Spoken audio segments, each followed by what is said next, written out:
Hey, what's up, y'all? Melik Zakari here. I just wanted to drop a couple things on y'all real quick.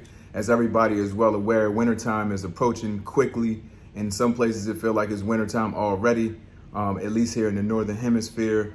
And this is a time where I feel like it's a good time to start preparing for the springtime. A lot of people during the wintertime become inactive because it's not a whole lot of stuff to do. You can't, a lot of people are not going clubbing or whatever you might do.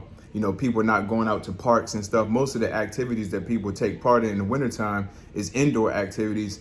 And a lot of businesses slow down during the winter. So most of the time during the winter, people are spending more time at home. So I just want to encourage you to utilize that time because you're spending a lot more time at home.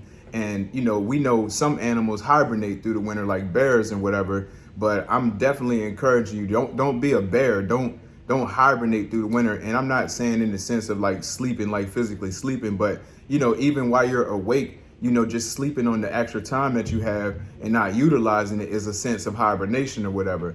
So this is what you want to be doing during the wintertime, in my opinion. You want to be thinking about what do you want to be doing come springtime? What do you want to be doing in the summertime? Like what's some of your plans that you want to do in the spring and the summer? And so that way you can start preparing for it in the winter. So that way when the spring and the summertime come, you're not doing a whole bunch of last minute stuff. You're not frantic. You're not worried because you've already planned it out during the wintertime with the extra time that you have to utilize. And so another thing that's coming up in winter here in the next few days or so on December the 21st is the winter solstice, which if you didn't know, the winter solstice is the shortest day of the year or the longest night of the year. And so with that being said, the longest night is symbolically, representing the darkness. The darkness is taking over more than the lightness, and darkness is not a bad thing. So I'm not saying it like that. I know some people look at, the darkness as a bad thing, but I don't. Everything comes from the dark. Everything that you see with your physical eyes started off in the darkness of somebody's mind. And so this is a time when you want to reflect more inward. This is a time when you want to reflect on the darkness, and on the stuff that might be hiding from your surface, from your light. And so I'm talking about like the heart and the mind. You know what I'm saying? Like this is a time to check in with your feelings, check in with your emotions, and see what kind of things might be there that have been holding you back. This is a time where you should start really working on reprogramming some of the negative thoughts that you have or some of the non-productive thoughts that circulate through your mind, because your life is going to be a reflection of your dominant thoughts, right? And your thoughts is going to be based a lot off of your feelings, off of your experiences in life. How you feel about it is going to determine how you think about it. But you are the author. You are the person. You are the captain of the ship, the captain of your vessel. You, the soul, you can decide how you're going to process those thoughts. You can decide how you're going to process those feelings. So this is a really good time to take advantage of that and really tap in and go inside and spend time in your darkness. So that way, when the springtime comes, you can let your light shine real bright. This is also a good time to get your house in order.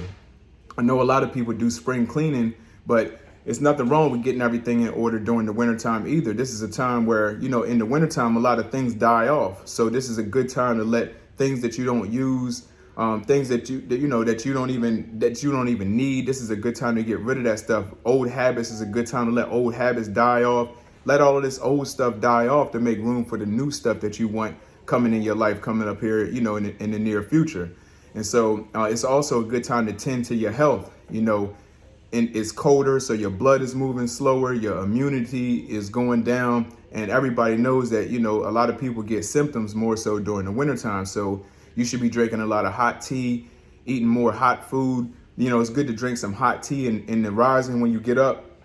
And it's also to drink hot tea after each meal and before you go to sleep. And and work out more. Don't sit around being a couch potato watching TV all day. Get your body up and moving for at least 30 minutes a day. It doesn't have to be anything like rigorous. You don't have to be like a gym rat. Nothing wrong with that either. But just get up and get yourself active, because I know it's cold outside, so a lot of people might not go running, but you can. If you got the right gear, you can gear up and go walking or jogging for half an hour. Really get your blood going.